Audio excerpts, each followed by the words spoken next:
Hi, everybody. I just wanted to let you know that analysis assignment number 1 has been graded, and I left feedback in the comment box for everyone. And then there's a rubric that goes through your score in each category. I just wanted to hit some general reminders for the class, especially as we have another analysis assignment right around the corner. So one of the first things I wanted to touch on is MLA. So anytime that you're submitting an assignment for really any class, especially like these kinds of writing assignments, we want to make sure we're following appropriate documentation. So this would be like MLA or APA. This is formatting and this is citations. So either way, my class is MLA, you guys know that from the discussion board, but either way, your paper should be formatted appropriately with a header, double spacing, paragraphs indented, the running header, and then a works cited page. If you chose a different format, like a PowerPoint or a one-pager or a presentation of some kind, still the last slide or an attachment should still be a works cited page. We still should be giving credit to our sources. Otherwise, it is plagiarism. So make sure that we are following MLA, whether we're writing the essay and we have to worry about formatting, or we're doing a different kind of presentation. You got to still cite those sources. Moving kind of into the content of the piece, there were a few things that stood out to me. One of the most important things that as a class we lacked was a central thesis for all of our pieces. Whether you were doing a presentation or you were doing an essay, a lot of you lacked a central idea for this assignment. Every time you enter assignment, you should be thinking about what is my central idea that's holding all of this together.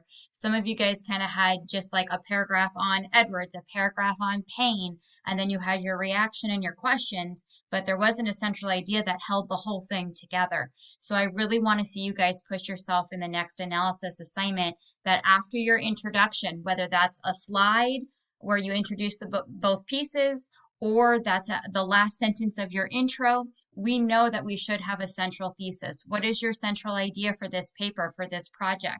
What is your analysis of these texts you're bringing together? So really think through thesis for this next one. The other thing I wanted to move into is in the central ideas section. I still got a lot of summary in that section. Please keep in mind that we want to be analyzing it. It's also this idea of why do you chose this specific area of the text? Why? How does that support the central idea?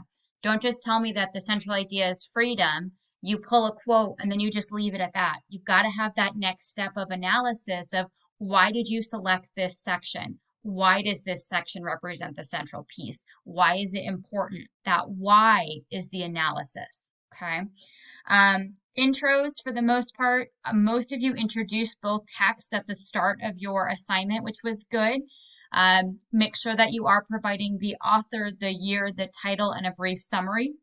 In the announcement below, I've provided examples of some of this as well. And that should kind of help build into that central thesis I was talking about. So make sure we still have clear intros in any format that we're submitting for this assignment. Lastly, I'm going to just challenge you guys to be creative. Some of you submitted PowerPoints, which was great. I had a few of you do videos. That was fantastic. Try to break away from the standard essay in the second analysis assignment.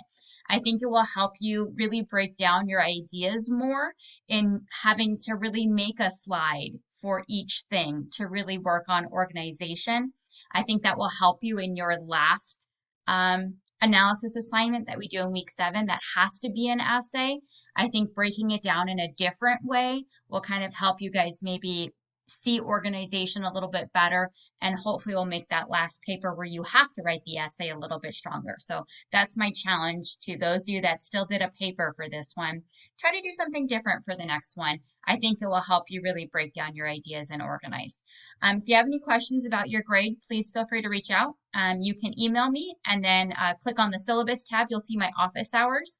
You can schedule an appointment to come in office hours and discuss things. And just kind of keep applying because the challenge continues to analyze coming up again into our analysis number 2 and number 3 assignments, okay? As always, I'm here to help. Please reach out if you need anything. Thank you and great work with this first assignment.